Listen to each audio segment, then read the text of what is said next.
नमस्कार, मैं हूं स्वाति भाटिया रावत और राज्यसभा टेलीविजन की खास पेशकश विज्ञान व तकनीकी से जुड़ी खबरों के साप्ताहिक कार्यक्रम ज्ञान विज्ञान में आप सभी का स्वागत है, जिसमें हम लेकर आए हैं हफ्ते भर की विज्ञान और तकनीकी से जुड़ी खबरें। लेकिन पहले डालते हैं नजर अब तक की सुर्खियों पर। दिल्ली में हुआ वार्षिक नवोन्मेष प्रदर्शनी का आयोजन।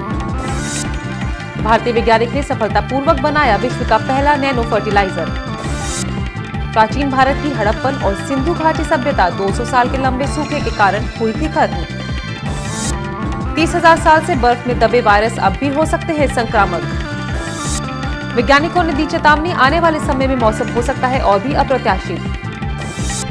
और खोज खबर में करेंगे चर्चा किडनी से जुड़े रोगों और उनके समाधान के बारे में।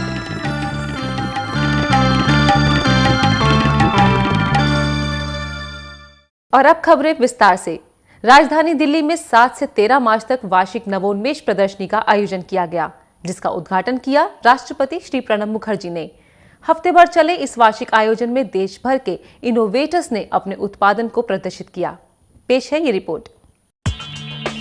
गत 7 से 13 मार्च तक राष्ट्रपति भवन में वार्षिक इनोवेशन मीट का आयोजन किया गया, जिसमें देश भर से आए इनोवेटर्स ने अपने द्वारा बनाई गई तकनीक और अपने प्रोडक्ट्स का प्रदर्शन किया। कार्यक्रम का उद्घाटन माननीय राष्ट्रपति श्री प्रणब मुखर्जी ने किया। इस प्रदर्शनी का आयोजन राष्ट्रीय इनोवेशन फाउंडेशन द्वारा किया गया था। इस अवसर पर 41 इनोवेटर्स के बनाए गए विभिन्न उत्पाद प्रदर्शित किए गए। ये उत्पाद कृषि यंत्र और दैनिक प्रयोग में आने वाली वस्तुएं थी। राष्ट्रपति श्री प्रणब मुखर्जी ने देश भर से आए हुए इन इनोवेटर्स से बात की तथा उनके उत्पादों की सराहना की। राष्ट्रीय इनोवेशन फाउंडेशन इस तरह का आयोजन पिछले 4 सालों से करता आ रहा है। ये सभी प्रतिभागी विभिन्न चरणों से चुने गए थे तथा चुनाव का आधार नवीनतम तकनीक, उनकी विशेषता और कम कीमत होना था। फाउंडेशन ने इन सभी प्रोडक्ट्स का पेटेंट भी करवाया है।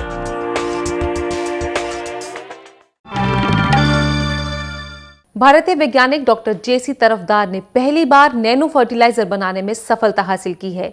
इस नए फर्टिलाइजर में किसी भी केमिकल का प्रयोग नहीं किया गया है, बल्कि इसे बनाने में नैनो बायोसिंथेटिक का प्रयोग किया गया है। डॉक्टर तरफदार केंद्रीय शुष्क क्षेत्र अनुसंधान संस्थान जोधपुर में राष्ट्रीय फेलो हैं।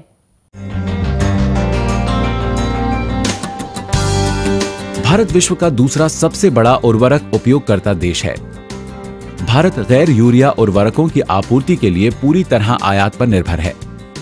भारत ने इस वित्तीय वर्ष में जनवरी 2014 तक लगभग 67.98 लाख मीट्रिक टन यूरिया का आयात किया, जिसकी कीमत अमेरिकी मुद्रा में तकरीबन 1 अरब 92 करोड़ 22 लाख डॉलर्स थी। जल एवं मिट्टी प्रदूषण के मुख्य कारणों में एक कारण व्यापक पैमाने पर रासायनिक उर्वरकों का उपयोग है। लगातार रासायनिक उर्वरकों के उपयोग से मिट्टी की लवणता बढ़ने से मिट्टी की उर्वरकता में कमी आती है। सिंचाई के दौरान पानी के बहाव के साथ रासायनिक उर्वरकों की काफी मात्रा बह जाती है, जो कि आगे चलकर समस्या उत्पन्न करती है। इस समस्या के समाधान के लिए भारतीय कृषि अनुसंधान परिषद के केंद्रीय शुष्क क्षेत्र अनुसंधान संस्थान के डॉक्टर जेसी तरफदार ने उर्वरक के एक नए संस्करण का आविष्कार किया है। नैनो उर्वरक के क्षेत्र में अग्रणी कार्य कर रहे डॉक्टर जेसी तरफदार ने ऐसे सूक्ष्मजीव एंजाइमों का विकास किया है जो लवणों को नैनो स्तर पर विघटित करते हैं। उन्होंने इन सूक्ष्मजीव एंजाइमों का उपयोग उर्वरकों के लिए किया। जैव संश्लेषण पर आधारित इस प्रौद्योगिकी के उपयोग से उन्होंने नैनो उर्वरकों का विकास किया, जो कि दुनिया में इस तरह के पहले उर्वरक हैं। माइक्रोबियल प्रोटीन सिंथेसिस करते हैं, माइक्रो से प्रोटीन ले लेते हैं, फंगल बॉल बनाते हैं, उसका रिलीज होने देते हैं, उसका एंजाइम्स रिलीज होने देते हैं। उसके बाद जो एंजाइम्स रिलीज होता है उसको हम एक्चुअली सॉल्ट्स को ब्रेक डाउन करने के लिए यूज करते हैं, जो मदद करे सॉल्ट्स को धीरे धीरे टुकड़ा करके छोटा कोना में एकदम नैनो फॉर्म में लेके आए। ऐसे नैनो उर्वरक रासायनिक उर्वरकों की तुलना में अधिक लाभकारी हैं, क्योंकि ये रासायनिक उर्वरकों की आवश्यकता को 80 से 100 गुना कम करके पोषक तत्वों की दक्षता में 3 गुना वृद्धि करते हैं। इस प्रकार के उर्वरकों के उपयोग में कमी से रासायनिक उर्वरकों के आयात में होने वाले व्यय को कम करके हम विदेशी मुद्रा विनिमय को कम कर सकते हैं। नए विकसित रासायनिक उर्वरकों की तुलना में 2 से 4 गुना सस्ते होने के साथ ही परंपरागत उर्वरकों की तुलना में फसल उत्पादन में 17 से 54% की वृद्धि करते हैं, जिससे किसानों की आय में वृद्धि होती है। पूरी तरह से जैव उर्वरक होने के कारण ये नैनो उर्वरक प्रकृति मित्र होने के साथ ही मिट्टी के एकत्रीकरण, नमी धारण करने की क्षमता एवं कार्बन के निर्माण की क्षमता को बढ़ाते हैं। इससे किसी प्रकार की स्वास्थ्य समस्या उत्पन्न नहीं होती और ये सभी प्रकार की फसलों जैसे अनाजों, सब्जियों और बागवानी के लिए लाभकारी हैं। ये केमिकल फर्टिलाइजर से कम्प्लीटली डिफरेंट है क्योंकि ये बायो प्रोडक्ट है। एक्चुअली ये तो है फर्स्ट एनवायरनमेंट फ्रेंडली है, बहुत ही वातावरण का साथी ये चलते हैं क्योंकि वो जैविक है। और फिर है हम केमिकल फर्टिलाइजर मिट्टी में मिला रहा, तो ये है हम लीफ में दे रहा, प्लांट पत्ती में डाल रहा, तो पत्ती में डाल रहा तो ये डायरेक्ट यूज एफिशिएंसी बहुत बढ़ता है, लॉस एकदम कम होता है। केमिकल फास्फोरस की एफिशिएंसी है सुपर फास्फेट का 15 से 20%, लेकिन नैनो फास्फोरस हम देखते हूँ 58 to 61% एफिशिएंसी है, 58 से 61%। तो इसके एफिशिएंसी बहुत बढ़ जाते हैं। सो जो हम इस्तेमाल करते हैं वो यूज होता है। फिर इसका कॉस्ट 4 times लेस है और फिर ये इन्वायरमेंट फ्रेंडली है और फिर प्लांट को एक्टिव बनाते हैं, तो फर्टिलाइजर डालने का जरूरत ही नहीं होते। भारतीय कृषि अनुसंधान परिषद ने इन उर्वरकों के वाणिज्यिक दोहन के लिए सिकंदराबाद आधारित प्रतिष्ठा इंडस्ट्रीज लिमिटेड से एक समझौता ज्ञापन पर हस्ताक्षर किए हैं।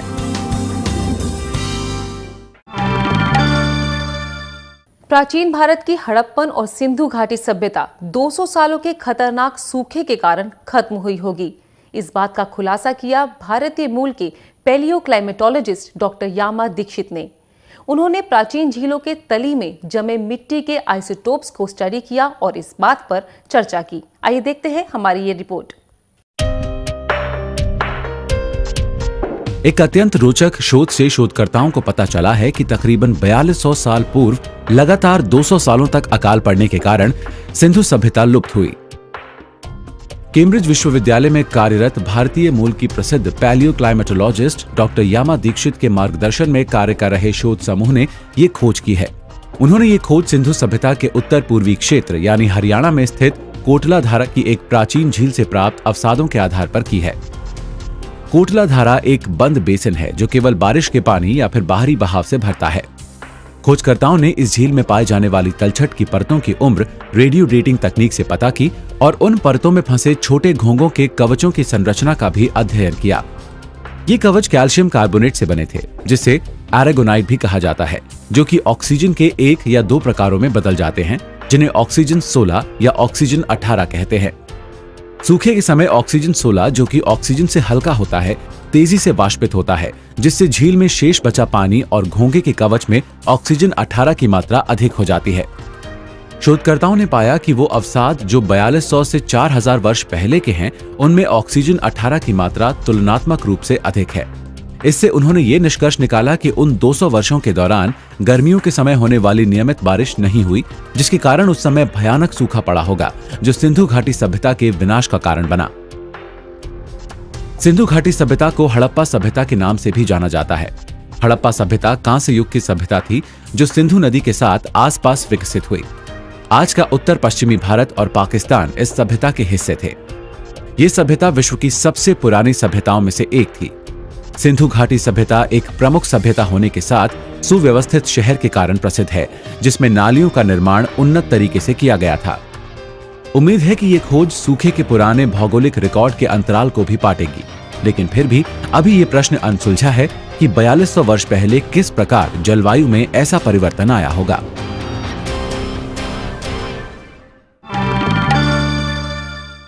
वैज्ञानिकों ने 30,000 साल पुराने एक वायरस के दोबारा से सक्रिय होने की संभावना जताई है।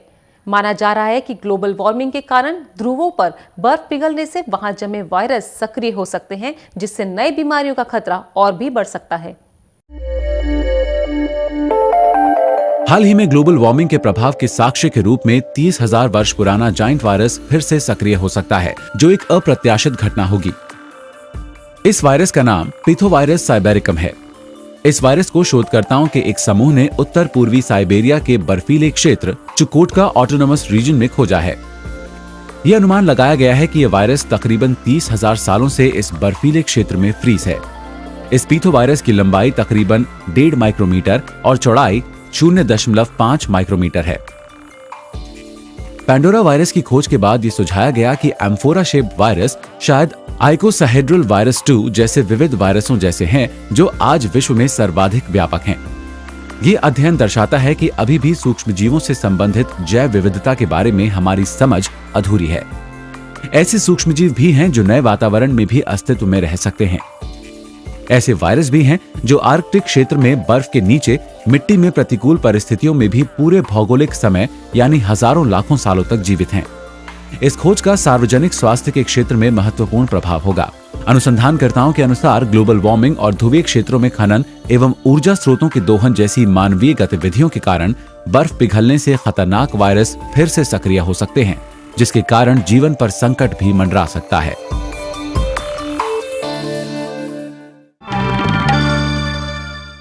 मार्च के महीने में मौसम और भी अप्रत्याशित हो सकता है। बेंगलोर के इंडियन इंस्टीट्यूट ऑफ साइंस में स्थित दिवेचा सेंटर फॉर क्लाइमेट चेंज के वैज्ञानिक ने इस बारे में जानकारी दी है। इसके बारे में और जानकारी के लिए आइए देखते हैं ये रिपोर्ट। पिछले कुछ दिनों से देश के कुछ क्षेत्रों में बेमौसम बारिश और ओले गिरने की घटनाएं आश्चर्यजनक हैं।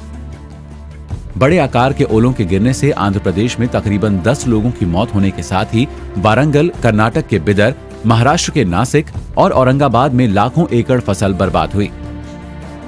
इस घटना के बाद वैज्ञानिकों ने चेतावनी दी है कि आने वाले दिनों में भारत के अनेक राज्यों में मौसम में ऐसी अनियमितताएं देखी जा सकती हैं। वैज्ञानिकों का अनुमान है कि मौसम में अनियमितता में वृद्धि होगी, जिससे बारिश वाले दिन तो कम होंगे, लेकिन बारिश की मात्रा में वृद्धि होगी। साथ ही कुछ क्षेत्रों में गहन सूखा भी पड़ सकता है। वैज्ञानिकों के अनुसार पिछले साल जून में उत्तराखंड में बादल फटने की घटना और उत्तरी भारत में शीतलहर, जनवरी में आंध्र प्रदेश के चेवाला में भारी बारिश और इस साल जनवरी में बेंगलुरु शहर का तापमान 32 डिग्री सेल्सियस रिकॉर्ड किया जाना सभी स्थानीय मौसम में देखी गई अनियमितताओं का परिणाम है, जिनका सावधानी पूर्वक अध्ययन एवं विश्लेषण किया जाना आवश्यक है। शोधकर्ताओं के सुझाव के अनुसार राज्यों को तुरंत सूक्ष्म स्तर पर अनियमित मौसम पर अध्ययन करने के साथ ही सरकार को देश में जीवाश्म ईंधनों के बढ़ते स्तर को कम करने के लिए कदम उठाने चाहिए। आज सटीक और गुणवत्ता युक्त आंकड़ों पर आधारित मजबूत जलवायु परिवर्तन कार्य योजना की आवश्यकता है।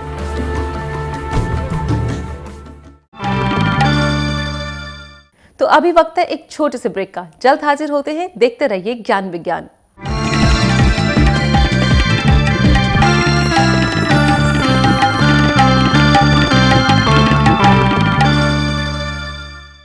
ब्रेक के बाद एक बार फिर आप सभी का स्वागत है। आप देख रहे हैं साप्ताहिक कार्यक्रम ज्ञान विज्ञान।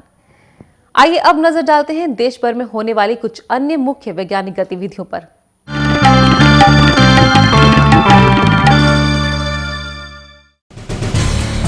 www यानी वर्ल्ड वाइड वेब को 25 साल पूरे हो गए।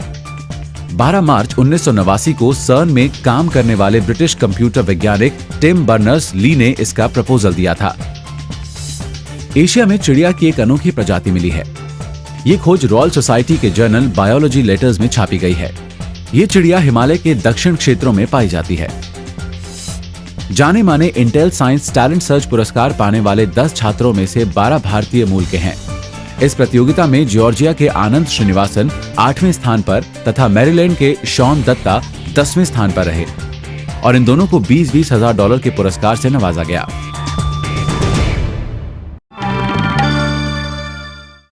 किडनी की बीमारी के प्रति जागरूकता लाने के लिए हर साल मार्च के दूसरे सप्ताह में विश्व किडनी दिवस मनाया जाता है।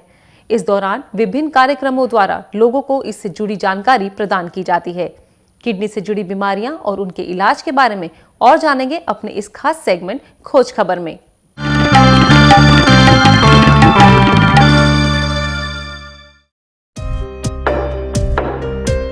गुर्दे यानी किडनी सभी कशेरुकी जीवों में पेट में बीन आकार का एक महत्वपूर्ण अंग है।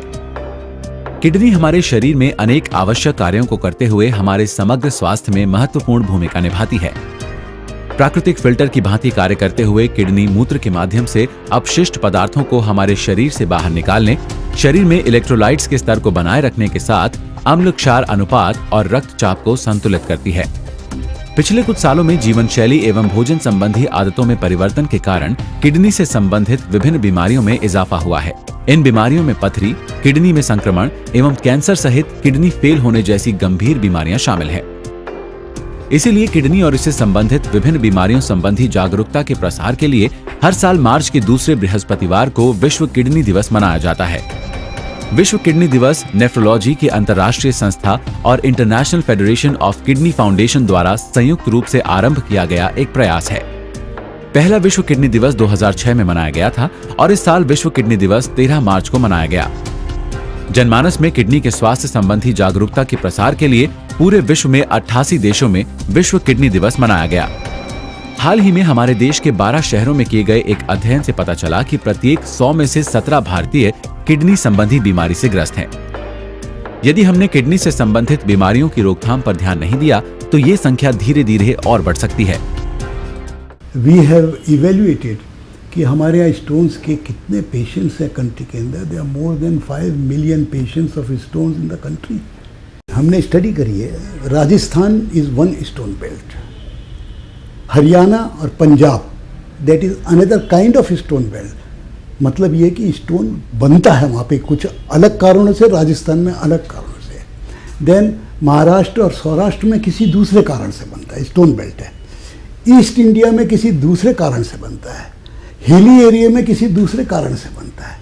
तो इस तरह से हमने सर्वे करके ये पता लगाया कि इन कारणों से हम कैसे जूझ सकते हैं एज ए डॉक्टर। किन आधारों पे हम पब्लिक को अवेयर करें कि भैया तुम अपने स्टोन को बचाओ, तो हम कैसे बच सकते हैं। किडनी की बीमारियों को मुख्यतया 2 वर्गों में बांटा गया है। पहले वर्ग में किडनी के कार्य करने की कमी होने को एक्यूट किडनी इंजरी या एक्यूट रेनियल फेलियर कहते हैं, जिसे संक्षिप्त में ARF भी कहते हैं। दूसरे प्रकार में क्रॉनिक किडनी डिसीज या CKD बीमारी है, जिसमें किडनी में कुछ नुकसान होता है या फिर पिछले 3 महीनों के दौरान किडनी के कामकाज में कमी आती है। क्रोनिक किडनी डिसीज आंशिक रूप से अधिक खतरनाक है क्योंकि इसमें कोई संकेत नजर नहीं आते और फिर किडनी ऐसी स्थिति में आ जाती है जिससे उसमें कोई सुधार नहीं हो सकता। गुर्दे गंभीर संक्रमण, किडनी की ओर रक्त प्रवाह में अचानक से कमी, बढ़े हुए प्रोस्टेट और गर्भावस्था की जटिलताओं के कारण एक्यूट रेनियल फेलियर बीमारी हो सकती है। कुछ प्रकार की दवाएं, जहर और पर्याप्त तरल न ले पाने वाली जीवन शैली व आदतों के कारण भी रेनियल फेलियर हो सकता है।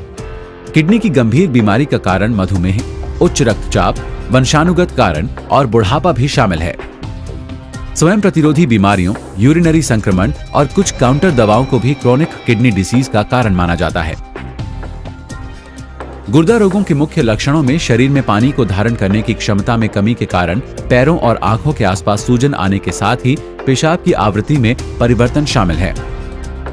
रोगी को अत्यधिक थकान, कमजोरी, चिड़चिड़ापन, अनिद्रा, पूरे समय सर्दी का एहसास, कमर या साइडों में दर्द, पेशाब में खून आना, उल्टी व जी मिचलाना, सांस लेने में परेशानी, त्वचा पर दाने आदि दिखाई देना और खुजली करना आदि परेशानियां हो सकती हैं। हमारी जीवन शैली और दैनिक दिनचर्या में थोड़ा सा परिवर्तन करके हम गुर्दों को स्वस्थ रख सकते हैं। इस दिशा में नियमित एक्सरसाइज करना और वजन को नियंत्रित रखना पहला कदम होगा। डॉक्टरों के सुझाव के अनुसार उच्च कैलोरी वाला भोजन, चीनी एवं सॉफ्ट ड्रिंक के अत्यधिक सेवन से बचाव और प्रतिदिन पर्याप्त पानी पीने से गुर्दे स्वस्थ रहेंगे। हम पेशेंट के अंदर जागरूकता करें। Pani is the crux of the, non vegetarian diet कम ले, जंक फूड कम ले और हर बार साल में एक बार जरूर अपने आप को टेस्ट कराएं। डॉक्टरों की यह भी राय है कि बिना डॉक्टरों की सलाह के काउंटर पेन किलर दवाओं जैसे आइबुप्रोफेन और नैप्रोक्सिन को लेने से बचना चाहिए क्योंकि ये हमारे गुर्दों पर असर डाल सकती हैं। इसके साथ ही वंशानुगत किडनी बीमारी की स्थिति में क्रॉनिक किडनी डिसीज की संभावनाएं अधिक होती हैं। इसीलिए गुर्दे की बीमारी से बचने के लिए नियमित तौर पर स्वास्थ्य परीक्षण करवाना चाहिए।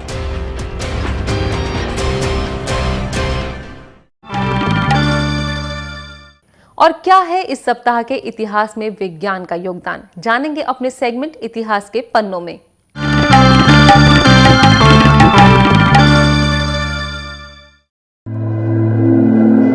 दो अंतरिक्ष यानों की पहली मानव द्वारा डॉकिंग 16 मार्च 1966 को हुई।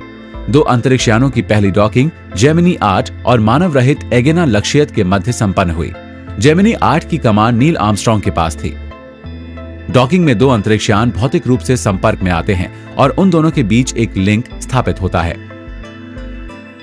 22 मार्च 1966 को हेली-बॉब नामक धूमकेतु पृथ्वी के सबसे समीप आया। हेली-बॉब धूमकेतु 20वीं सदी में सर्वाधिक देखा गया धूमकेतु था। इसके अलावा यह अनेक दशकों तक सबसे चमकीला तारा था।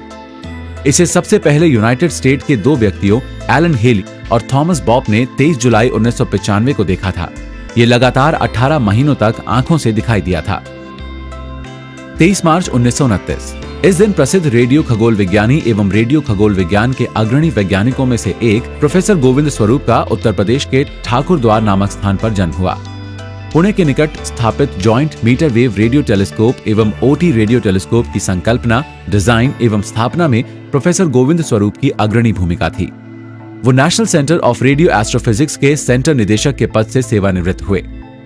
उन्हें खगोल विज्ञान एवं खगोल भौतिकी के क्षेत्र में उल्लेखनीय कार्य के लिए पद्मश्री सहित अनेक सम्मानों से सम्मानित किया गया है। 23 मार्च 1950 इस दिन संयुक्त राष्ट्र संघ की एक प्रमुख संस्था विश्व मौसम विभाग की स्थापना हुई। विश्व मौसम विभाग की स्थापना एवं आरंभ के दिन को यानी 23 मार्च को प्रत्येक वर्ष विश्व मौसम दिवस के रूप में मनाया जाता है। विश्व मौसम विभाग एक अंतर सरकारी संस्था है जिसके 191 देश सदस्य हैं। ये संस्था मौसम विज्ञान, जल विज्ञान और उससे संबंधित भूभौतिकी विज्ञान के क्षेत्र में कार्य करती है। विश्व मौसम विभाग को संयुक्त राष्ट्र पर्यावरण कार्यक्रम के साथ मिलकर जलवायु परिवर्तन पर अंतर सरकारी पैनल यानी IPCC के निर्माण के लिए भी प्रसिद्धि मिली है।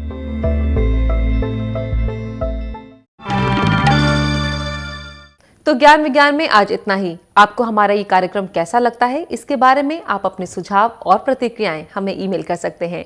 हमारा ईमेल एड्रेस है news@vigyanaprasar.gov.in।